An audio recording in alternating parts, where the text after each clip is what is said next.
entender por qué Dios exige sangre para perdón de pecado si no entendemos primero qué es la justicia divina. Ahora, para poder comprender totalmente qué es la justicia divina, ¿qué es eso? Quiero comprender.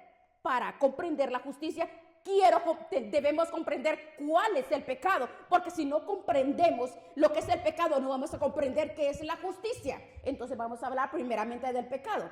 Vamos a ver qué es el pecado. Número 1, el pecado nos dice que es la violación, es la desobediencia que una persona comete contra la ley de Dios. Eso es pecado. Es una rebelión, es una violación, desobediencia a las leyes que Dios nos ha dejado. ¿A cuántas? ¿Cuántas son? ¿Cuántas son? 613, ¿verdad? En primera de Juan 3:4, vea lo que dice. Todo aquel que comete pecado infringe la ley. Infringe la ley. Primera de Juan 3:4. Anótelo, por favor. Pues el pecado es infracción de la ley. Es violación, es desobediencia a la ley. Así que cuando la persona peca, está infringiendo las leyes de Dios. Y eso lleva a la persona a la muerte. Vea, así de grave es el pecado. Así de grave es. El pecado es un crimen. Va directamente contra Dios. Es un crimen directamente contra Dios. ¿Por qué? Porque va directamente contra la naturaleza santa de Dios. El pecado es un crimen. No es nada fácil porque estamos cometiendo crimen contra la naturaleza de Dios y esa naturaleza es santa. Dios es puro, Dios es perfecto. Y cuando una persona peca, está lastimando, está ofendiendo la santidad, está cometiendo un crimen contra la santidad. Eso fue exactamente lo que Daniel comprendió, el profeta. Cuando él le pidió perdón a Dios por el pecado de su nación. Veamos Daniel 9 y versículo 4 y 5. Vea lo que dice. Daniel dice en estos versículos: y oré a Jehová mi Dios e hice confesión. Dice confesión. Él confesó, no ante el cura, sino ante Dios. ¿Cuál era la confesión de Daniel? Ahora, Señor, Dios grande, primero reconoce la grandeza de Dios, digno de ser temido, le dice, y que guardas el pacto y la misericordia con los que te aman y guardan tus mandamientos. Ojo, ahí es donde tenemos que ver. Oh, dice Daniel, tú eres grande, tú eres poderoso y tú guardas y proteges a los que guardan la ley y los mandamientos. Pero a los que no lo guardan, todo cambia. Cambia todo totalmente. Y Daniel dice, hemos pecado. Esa es la confesión de él. Hemos cometido iniquidad. Hemos hecho impíamente, dijo Daniel. Hemos sido rebeldes. Vean, y nos hemos apartado de tus mandamientos y de tus ordenanzas. Y vuelve a repetir mandamientos y ordenanzas. No hemos obedecido tu palabra, hemos quebrantado tu ley. Y dijo, somos merecedores. ¿De qué dice que somos merecedores? De la muerte, porque te hemos ofendido. Hermano, tome muy en serio el pecado. El pecado no es algo tan frágil, liviano, pasajero. Vemos cuántas personas mienten tan fácilmente. De la manga y de cualquier lado se sacan mentiras. Y ven cuántas personas, eso es pecado, la mentira. Y parece que no, ¿verdad? Pero es un pecado grave. El pecado, al ser un crimen, va directamente contra Dios. Ese pecado que exige, como dice la palabra, la pena de muerte. y su eterna separación de Dios, obviamente, es el pecado. Ustedes recuerdan cuando Adán y Eva pecan en el huerto, ¿qué fue lo que hizo Dios? Los separó, los echó del huerto, los alejó totalmente, colocó querubines para que ellos no entraran, los apartó. Obviamente los vistió de pieles, por pura gracia los salvó, porque Adán y Eva debieron haber terminado en el infierno, pero Dios en su misericordia los vistió de pieles. Los vistió de pieles, ¿verdad? Usted sabe eso. ¿Por qué los vistió de pieles? ¿Por qué? ¿Por qué? Porque allí, en ese momento, ¿qué fue lo que hizo? Hizo un sacrificio. Y al hacer un sacrificio, ¿qué fue lo que se derramó? Se derramó sangre. Así que por eso entendemos el peligro del pecado. El pecado, ¿qué es lo que exige? Exige la muerte. Vea qué delicado. Y por eso Dios en su misericordia les permitió al pueblo judío por un tiempo, por un espacio de tiempo, sacrificar animales. Temporalmente, eso fue temporalmente, mientras venía el verdadero y el único sacrificio que era Cristo. Por eso, cuando Juan el Bautista vio venir a Jesús, ¿qué dijo Juan el Bautista? Delante de todos los que le escucharon, he allí, dice, el Cordero de Dios. He allí que el que quita el pecado del mundo. He allí, Jesucristo. ¿Por qué Jesucristo quita el pecado del mundo? Porque Cristo no tenía pecado. Porque Cristo era santo, era puro, santo, inmaculado. Y como dice Pablo, 2 de Corintios 5:21, al que no conoció pecado, al que no conoció, el que era inocente, el que era puro, perfecto, Dios lo hizo pecado por nosotros. Él se hizo pecado por nosotros para que nosotros fuéramos hechos justicia en Él mismo, en el Dios en el que se hizo hombre, como dice Isaías 53, llevó todas nuestras enfermedades, sufrió nuestros dolores. Nosotros le tuvimos por azotado, por herido, mas Él fue herido por nuestras rebeliones, por las nuestras, fue molido por todos nuestros pecados.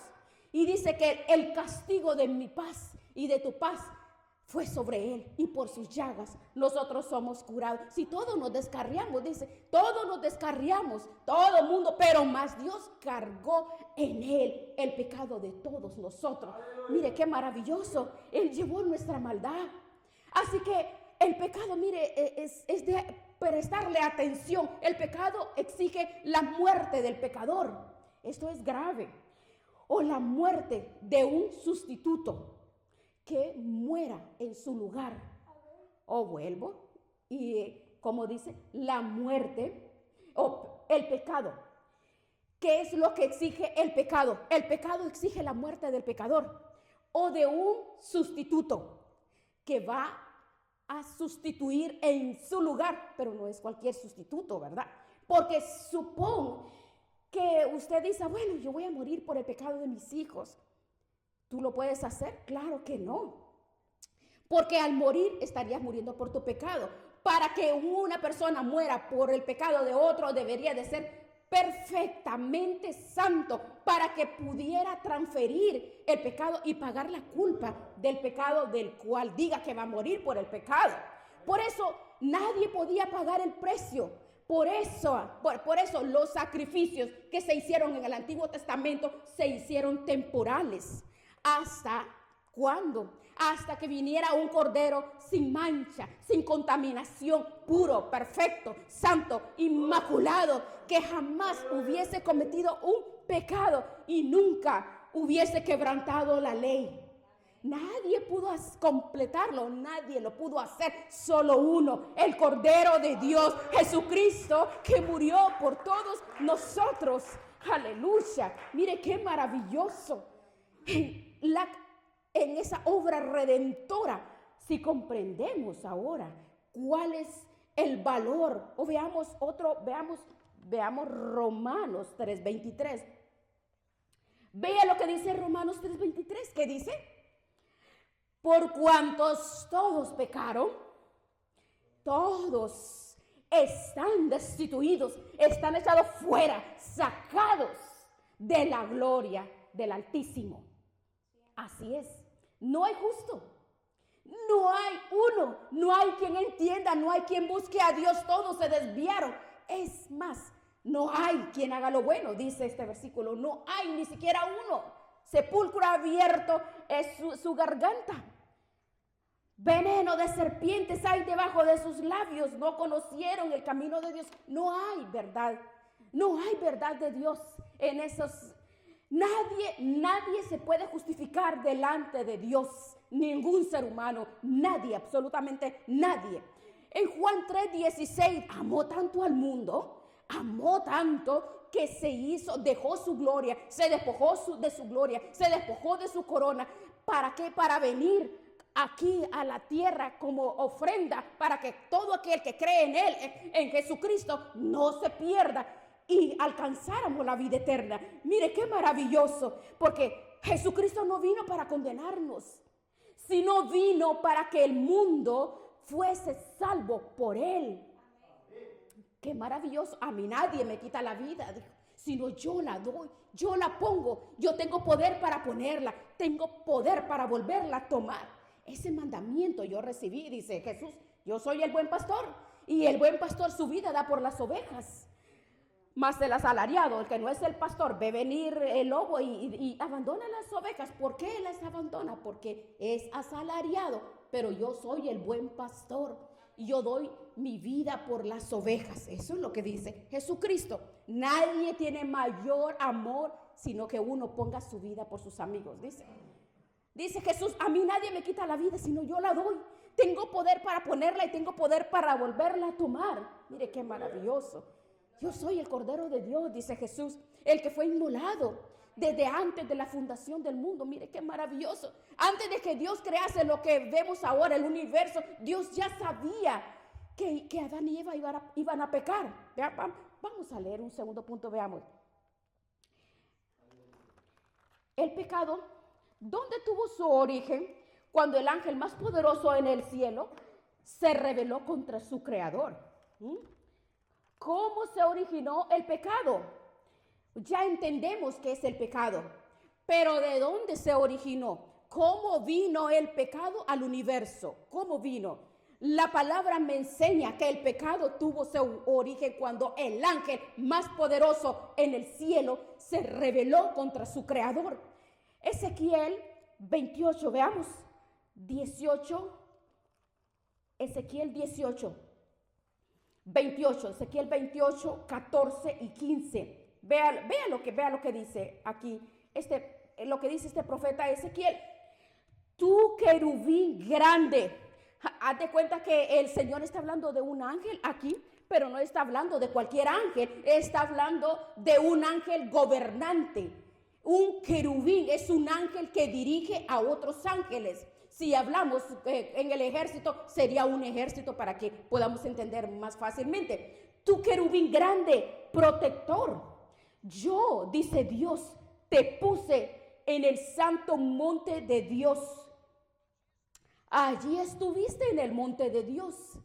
En medio de las piedras de fuego te paseabas.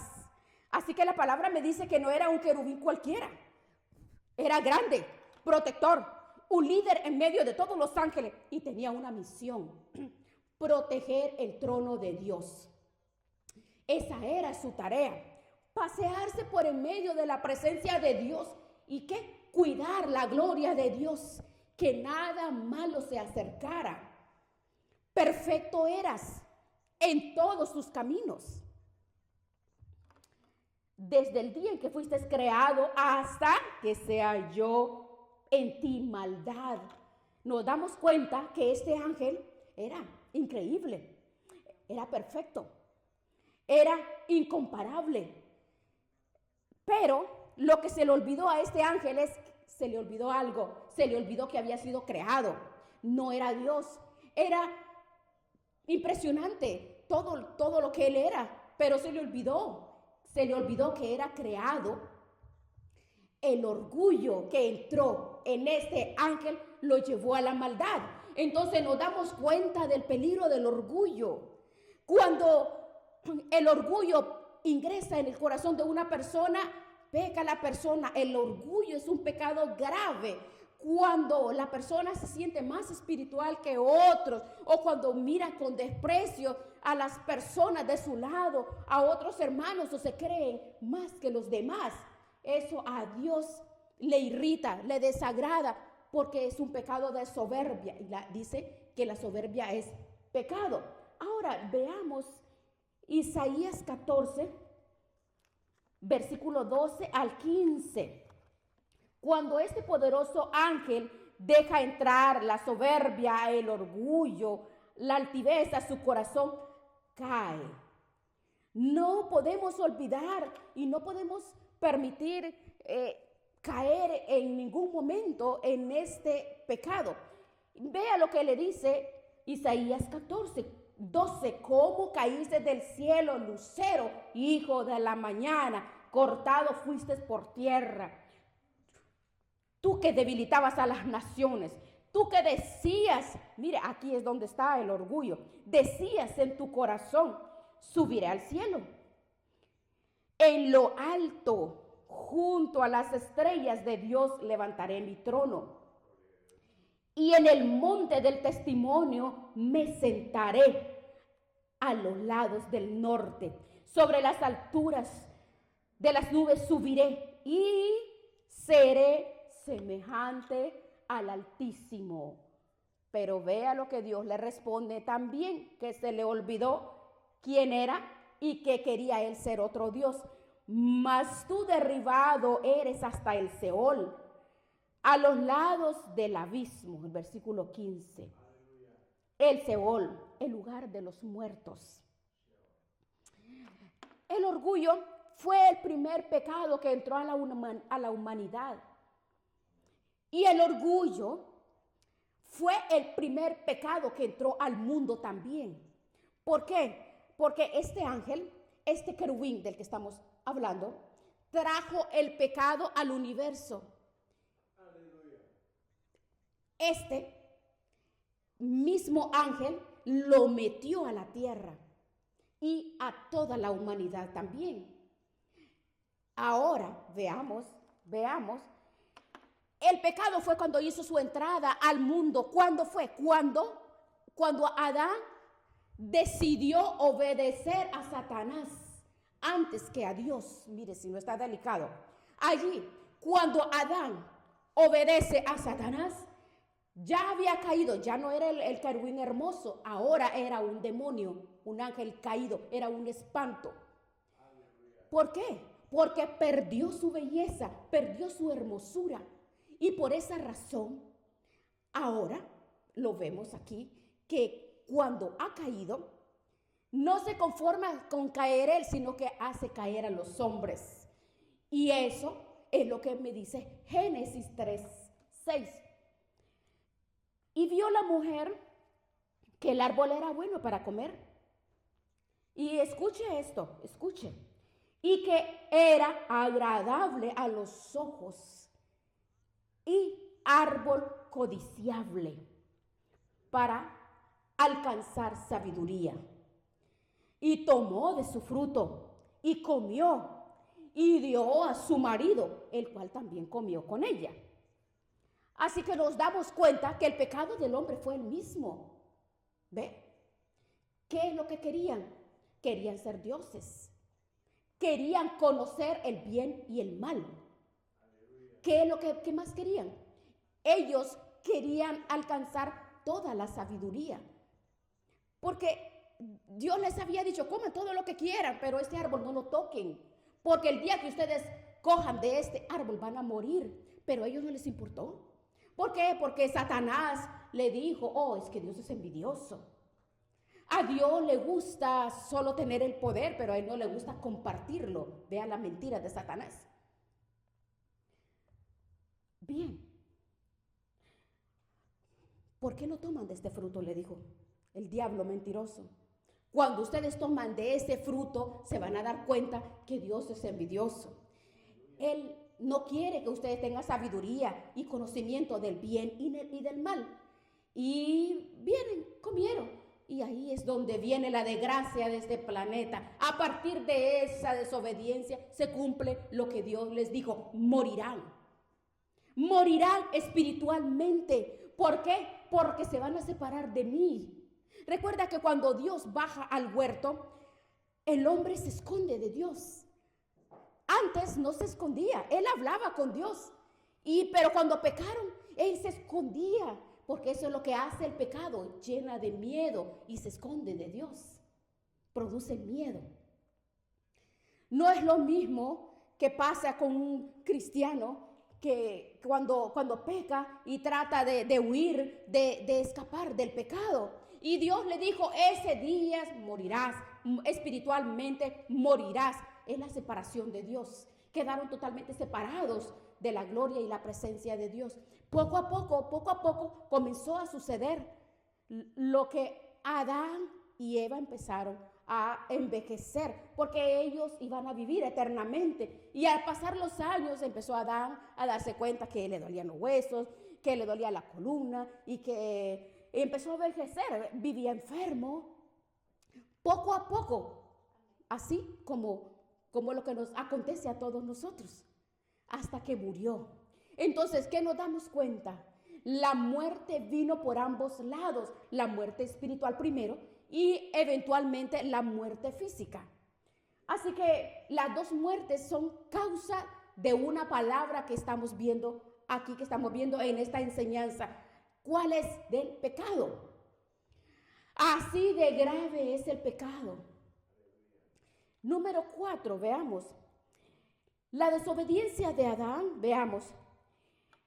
El pecado que dejó entrar trajo como consecuencia la muerte de toda la descendencia. Vea. ¿Cuál es la descendencia de Adán? ¿Cuál es la descendencia? Nosotros, ¿verdad? Nosotros somos la descendencia de Adán. Por eso es que nos morimos. Porque cuando Adán pecó, nosotros estábamos en los lomos de Adán. Y ese pecado de Adán nos afecta a nosotros, lo heredamos nosotros. Esa es la descendencia que nos dejó Adán, la muerte espiritual y la muerte física también. Sin contar todas las enfermedades, los achaques y la ciática y todo eso, sin contar todo eso. Pero eso lo heredamos. Veamos Romanos 5:12. Por tanto, como el pecado entró en el mundo, dése cuenta, ya no habla del universo, ahora se refiere a la planeta Tierra. Entró en el planeta Tierra por un hombre, dice. Por un hombre, por Adán, y por el pecado que entró, la muerte. Así la muerte, dice, ¿cómo? Pasó a todos los hombres y a todas las mujeres, por cuantos todos pecaron.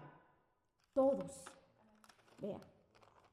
O sea que estamos viendo nosotros que con el pecado de Adán, todos, no hay excepción, todos nacemos contaminados del pecado y de la muerte. Claro que sí, todos. David dijo en la palabra, en todos los salmos, en muchos salmos, dice David, que fuimos engendrados en pecado. Todos fuimos engendrados en pecado.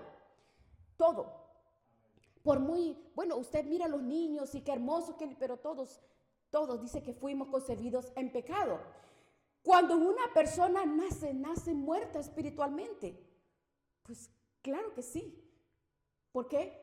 Porque es precisamente la separación de Dios y la muerte espiritual que hemos heredado nosotros, viene trascendiendo a las descendencias que somos nosotros. Usted lo ve, los niños hacen cosas terribles y usted dice, ay, pero ¿cómo es posible que los niños hacen esas cosas? Usted lo puede ver en las familias, en sus casas cercanas, en todo lugar. Usted ve la maldad, dice, pero ¿cómo es posible? Dice, si este niño tiene 5 años, si este niño tiene 8 años o tiene 10 años, y cuántas maldades. Pero ¿cómo puede un niño hacer maldades? ¿Cómo puede hacerlo? Y uno dice, pero ¿cómo es posible si es un niño?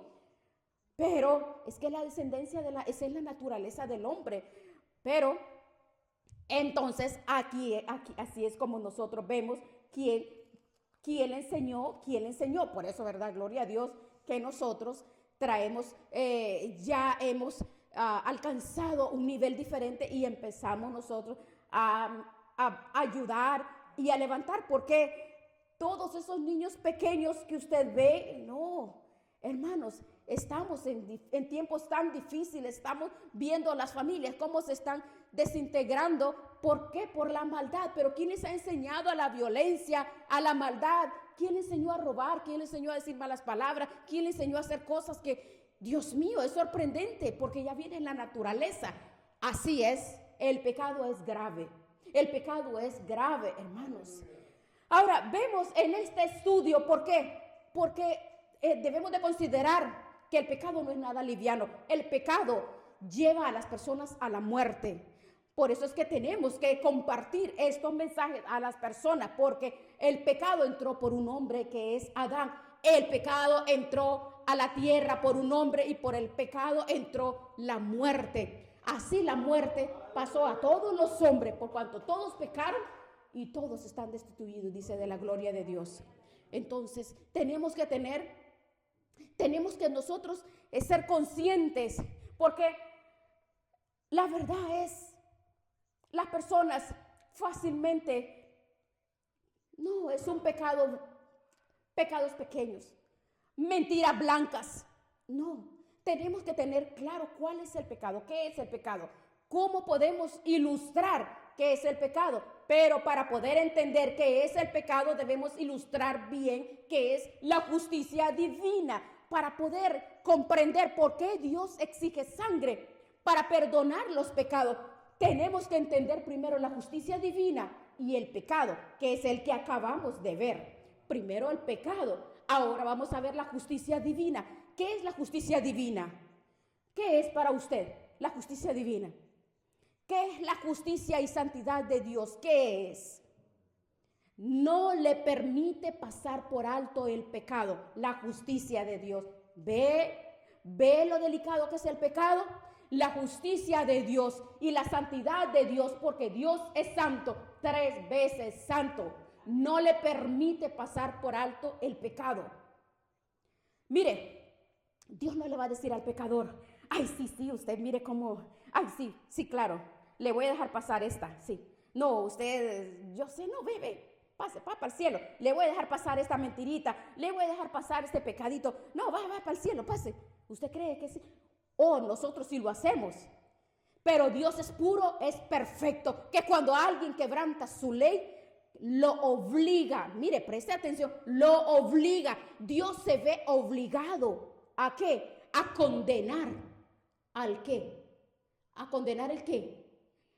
¿A qué? A la muerte. Pues la palabra lo dice. Al ofensor, a la persona que cometió o comete el pecado. Ve que no es... Las faltas nosotros la podemos dejar pasar, pero Dios no. Dios no le va a decir entre al cielo.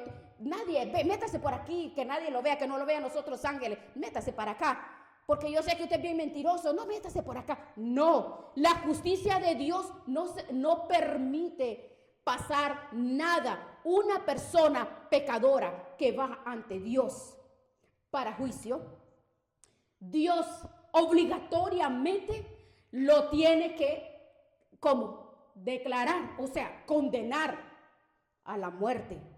Dios no le puede decir, te voy a dejar pasar esto, te lo voy a dejar pasar por alto. Mire, eso me lo enseña Ezequiel 18:20. ¿Cómo dice? El alma que pecare, esa morirá y punto. Eso dice la ley. Usted pecó, muerte. Eso dice la ley, ¿verdad? El hijo no llevará el pecado del padre, ni el padre llevará el pecado del hijo. La justicia del justo será sobre él, y la impiedad del impío será sobre él. Vean lo importante que es esto.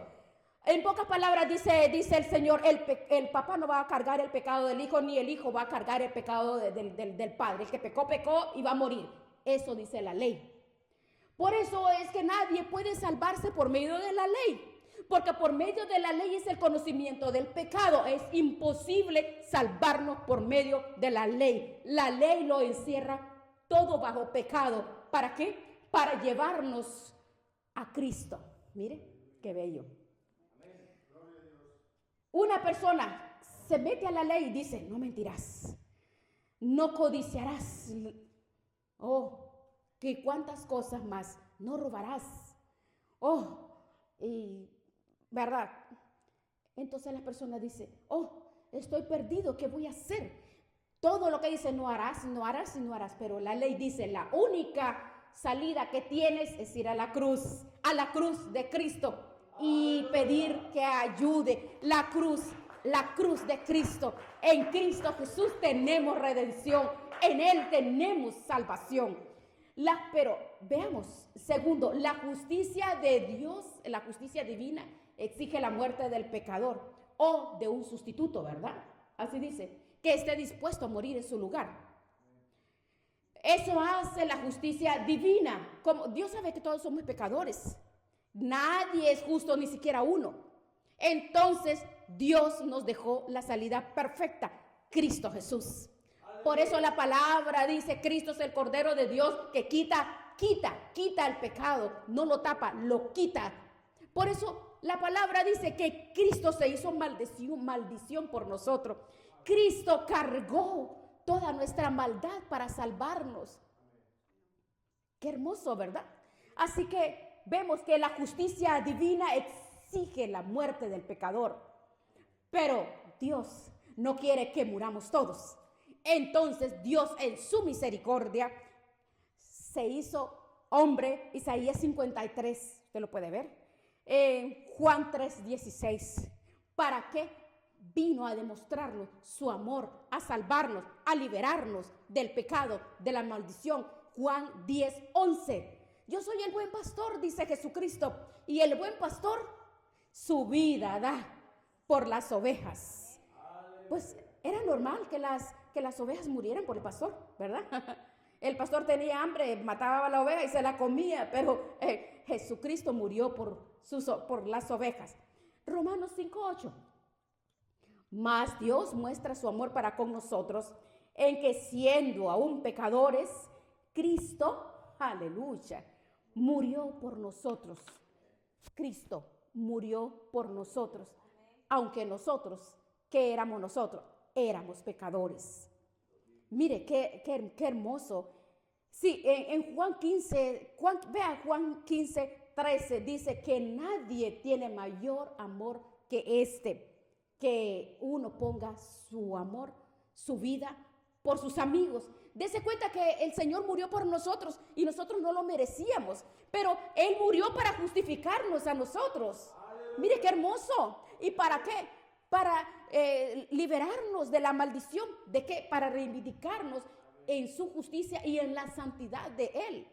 Mire, en 2 Corintios 5:21, vea lo que dice, que al que no conoció pecado, al 3 veces santo, Dios lo hizo pecado. Él se hizo pecado para que nosotros fuésemos justificados delante de Él. Hoy somos justificados. ¿Por qué? Porque Cristo llevó toda nuestra maldad sobre el madero, todo nuestro pecado, Él lo cargó en la cruz.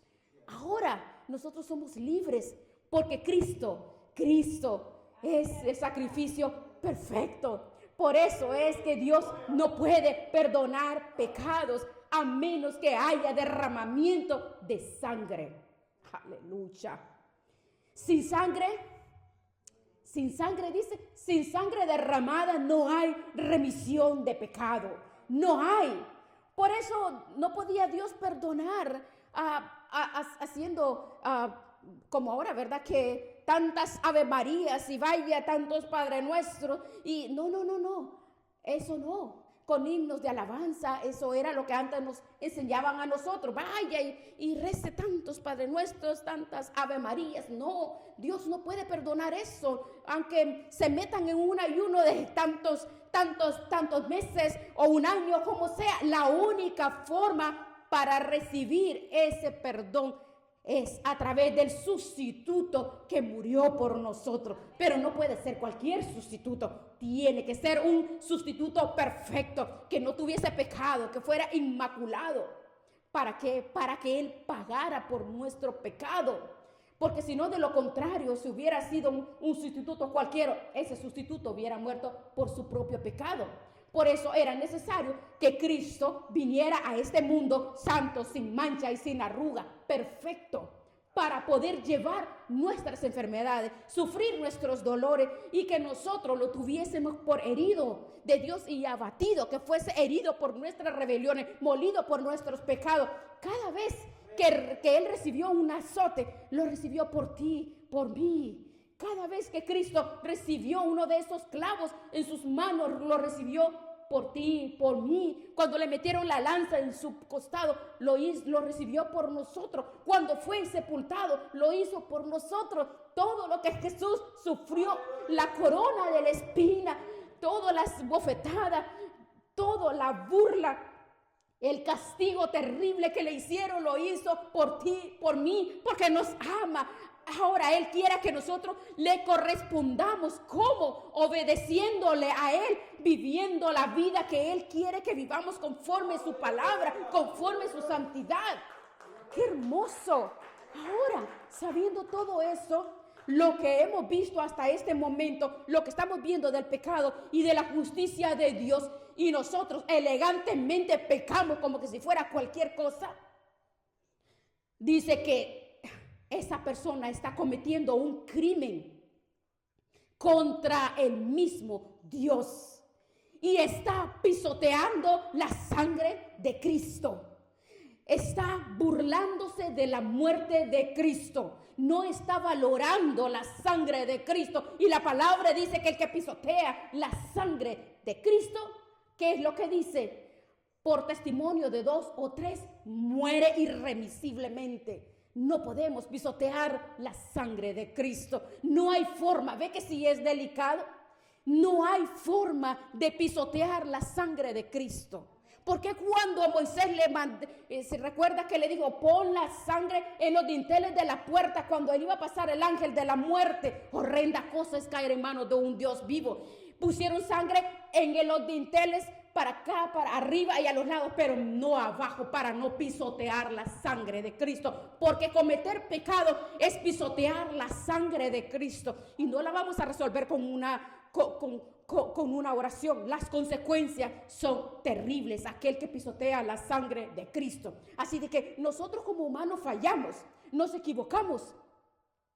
Pero cuando nosotros sabemos que estamos haciendo mal y lo seguimos haciendo, ya no somos pecadores simplemente, sino practicantes del pecado, que abofeteamos y pisoteamos la sangre de Jesús, pisoteamos su sangre y nos burlamos de la obra redentora que Él hizo en la cruz del Calvario, por lo cual nos perdonó todos nuestros pecados. Debemos de tener mucho cuidado con eso, mucho cuidado.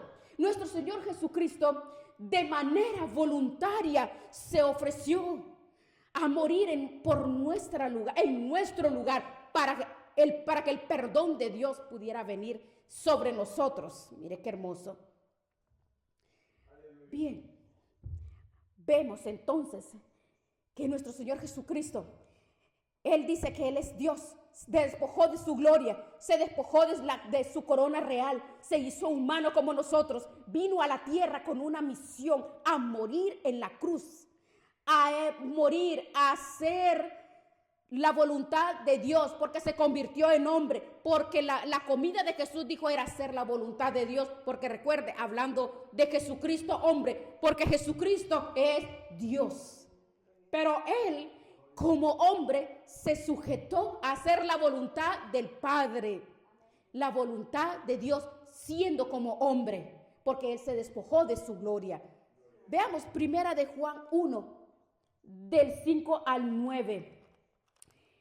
Este es el mensaje que hemos oído de Él y os anunciamos: Dios es luz y no hay ninguna tinieblas en Él.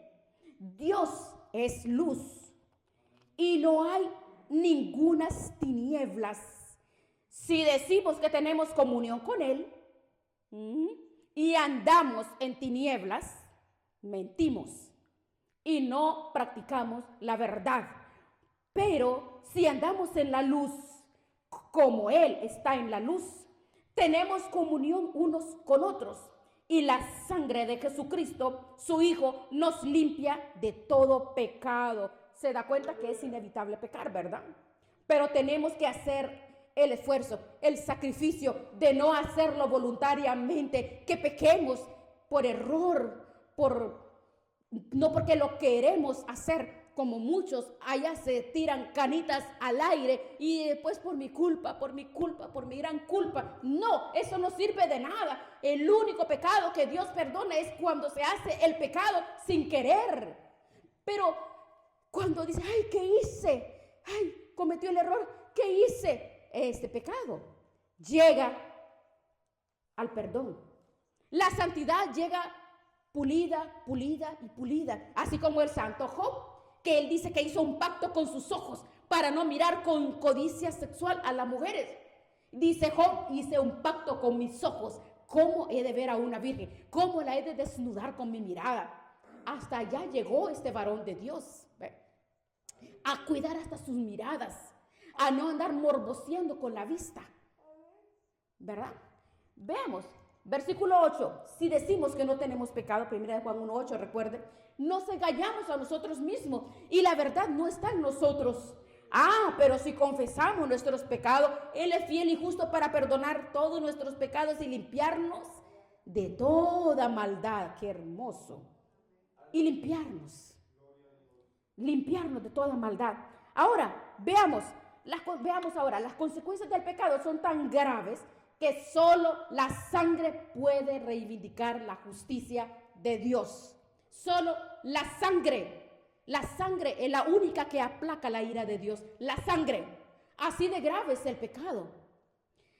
Y es lo que me enseña Levítico 17:11, que leímos, con el que iniciamos.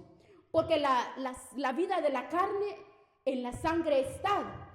Y yo, dice, la he dado, dice Dios. Yo di la sangre, no para que se la coman, ¿verdad? Como hace muchos que se comen cuántas cosas con sangre, ¿verdad? La sangre fue dada para la expiación.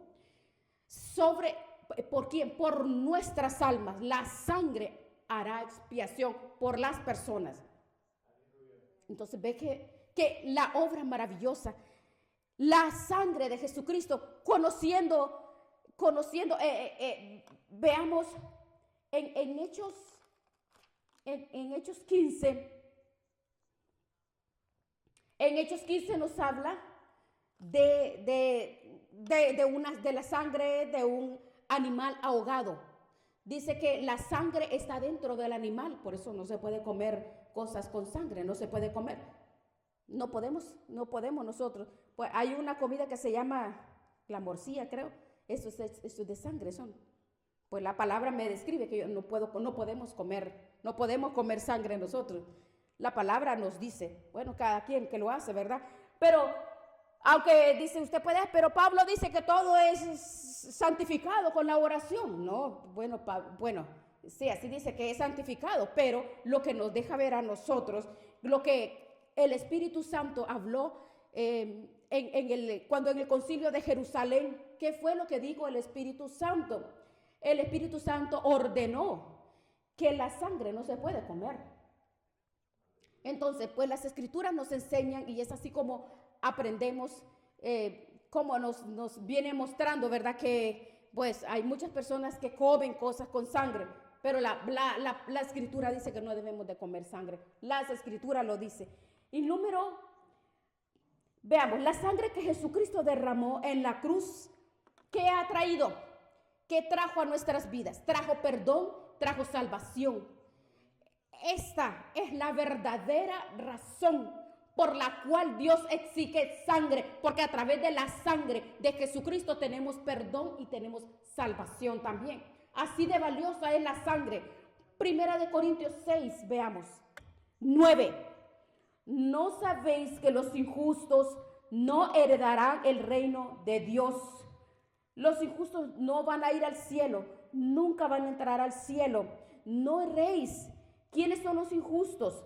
Y habla una lista interminable de personas que dice que vive en su vida desordenada y vive haciendo lo que la carne le lleva a hacer. Y habla de una lista interminable de personas que piensan, ¿verdad?, que estando en esa condición no van a poder salir ni van a poder ser libres de esa condición. Así dice la Escritura. Pero dice que no van a heredar, pero vea lo que dice, vea la gracia, la misericordia y esta lista de pecados, de todo lo que menciona, de las ataduras y que están atadas las personas, dice el Señor, lo habla tan claro que erais. Está diciendo que la sangre de Cristo en la cruz del Calvario, la persona es libre, es perdonada, son lavadas las personas. Entonces la persona sí puede salir, se puede salir de esos pecados terribles, sí se puede.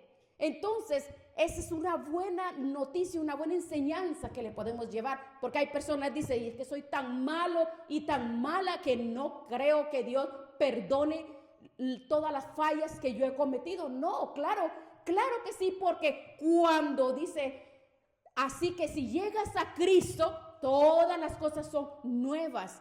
El Señor quiebra todo, 2 de Corintios 5:17. Todas las cosas son nuevas, porque antes éramos, pero eso no es un Dios en nuestra vida, porque la sangre de Jesús lava, nos santifica, nos justifica. ¿En el nombre de quién? De Jesucristo, en la sangre de Jesús. Vea, en la sangre de Cristo, porque yo he encontrado y he escuchado personas, ay, no, tantas cosas malas que yo no creo que Dios me perdone. No, claro que hay esperanza, claro que sí, porque el pecado, esa atadura y maldiciones son demonios que tienen atormentada, pero la sangre de Cristo libera. Primera Tesalonicenses 1:10, vea lo que dice. Primera Tesalonicenses 1:10, y esperar de los cielos a Jesús, el que resucitó de los muertos, a Jesús, que nos libra de la ira venidera. Él lava, limpia, regenera. Ahora somos justos, tenemos todo el derecho de entrar al cielo. Nadie lo va a prohibir, porque creemos y confesamos y buscamos la redención a través de la sangre de Jesús. Pero si lo creemos, pero de nada servirá si una persona escucha, oh sí, yo sé que Dios me perdona, sí, la palabra dice, y vuelve a cometer los mismos pecados. No se puede. Si he sido liberado, si la persona ha sido liberada, lavado con la sangre, entonces es peligroso, porque entonces se comete el pecado voluntariamente, y horrenda cosa es caer en manos de un Dios vivo. No podemos pisotear la sangre de Cristo. Entonces, un cristiano verdadero es lavado con la sangre de Cristo. Cumplimos la palabra de Dios, cumplimos los mandamientos. Esa es la razón de esta enseñanza, comprender el poder que tiene la sangre en mi vida. El poder que tiene es libertador. La sangre de Jesús libera al pecado, libera del pecado, porque aceptar la obra redentora de Cristo es el problema en una persona. El pecador, o sea, la persona que ha estado atada en pecados, al aceptar la obra redentora de Cristo, es absuelto de toda culpa, es liberado. No hay culpa, es liberado, es desatado, porque él mismo dijo, consumado es. Primera de Pedro 1:18 y 19, vea. Sabiendo que fuiste rescatado de vuestra vana manera de vivir. Dice que fuimos rescatados, ¿verdad? Fuimos liberados, fuimos sacados de esa maldita vida pecaminosa, porque así es vida de maldiciones, la cual recibiste de vuestros padres, la revelaste de la naturaleza caída, pero no fuiste redimida con cosas corruptibles como oro y plata, sino fuiste rescatado con la sangre preciosa de Cristo, como un cordero sin mancha y sin contaminación. Bendita sea la sangre de Jesús, Bendita la sangre de Jesús, hermano. Pero tenemos que creer en esa obra redentora de la sangre de Jesús en mi vida. Quinto, todos los sacrificios del Antiguo Testamento. Usted ha leído el libro de Levítico, ¿verdad? Usted haya sacrificios de animales en el templo. Todos esos sacrificios, todo lo que se hicieron en el Antiguo Testamento eran temporales. Hasta que viniese al mundo el único y verdadero sacrificio por los pecados. ¿Quién era ese sacrificio? Cristo, el Cordero de Dios que quita el pecado del mundo. Hebreos 9, 11 y 12, veamos. Pero estando ya presente Cristo, sumo sacerdote de los bienes venideros, por el más amplio y perfecto tabernáculo, no hecho de manos, no de esta creación, ¿verdad? Así dice. No por la sangre de machos cabríos ni de becerros, sino por su propia sangre que entró una vez, no 20. Vale, los curas hacen misas cada día y cada vez que hacen sus misas, no. Dicen que la muerte, no. Dice aquí que murió una sola vez. Una sola vez entró al lugar santísimo obteniendo eterna redención. ¿Por qué menciono a los curitas? Porque los curitos cada vez que tienen las misas dicen el Hijo de Dios muere para ellos, cada vez. Porque yo era bien católica, ¿verdad? Y todos los domingos, Cristo una sola vez murió. El sacrificio, por eso ellos lo llaman el sacrificio de la misa. Ese es un gran error de ellos, como, ¿verdad? Yo lo digo, pues yo era bien católica, ¿verdad? Y sé lo que le estoy hablando. Pero veamos esto aquí. Hoy somos libres, tú y yo somos libres de la culpa del pecado. Somos libres. ¿Por qué? Porque la obra redentora de Jesucristo fue consumada en la cruz. Así que el enemigo no te va a acusar. No escuches esas voces. Recuérdale el futuro que le espera en el lago de fuego. Cuando te esté diciendo a tu mente, recuerda lo que hiciste ayer. Pero que te recuerdas y empiezas a recordar las cosas, los errores del pasado. Dile, la sangre de Cristo me liberó de todo esto. La sangre de Jesús. Entonces, le vamos a recordar fácilmente. No permitas que el enemigo te recuerde, porque ya hemos sido. Juan 19:30, veamos. Cuando Jesús hubo tomado el vinagre, estando en la cruz ya, ¿qué fue lo que dijo él? Consumado es. No hay nada más que agregar. No podemos aumentar nada más. Inclinando la cabeza, entregó el Espíritu. Terminé la obra, dijo. Ya terminé. Segunda de Corintios 5:21, lo he mencionado varias veces. Al que no conoció pecado, por nosotros lo hizo pecado, para que nosotros seamos hechos justicia de Dios en él. Jesucristo en la cruz del Calvario nos declaró justos. Romanos 1:17, la última cita.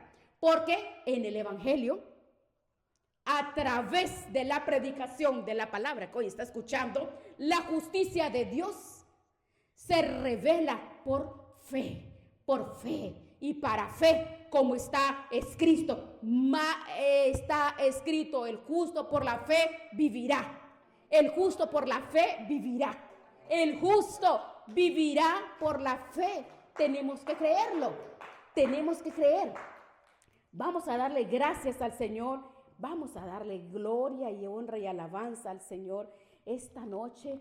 Porque mire qué maravilloso regalo el que tenemos, y nosotros a veces de verdad, hermanos, haciendo conciencia, a ciencia cierta, no valoramos este regalo tan grande que el Señor nos ha dado, que es la salvación a través de esa preciosa sangre. La preciosa sangre de nuestro Señor Jesucristo, hermano, es tan maravilloso. Vamos a darle gracias al Señor, vamos a darle gracias. Porque miren qué maravilloso. No podemos nosotros cometer el error y escuchar la voz de Satanás, porque en el huerto del Edén, cuando Eva escuchó la voz de Satanás, allí se armó el problema. Ahora tú y yo tenemos que creer por fe que la sangre de Jesucristo nos ha libertado, la sangre de Jesucristo, porque la sangre de Jesucristo me ha justificado. Ahora vamos a decirle gracias, oh gracias Dios, gracias.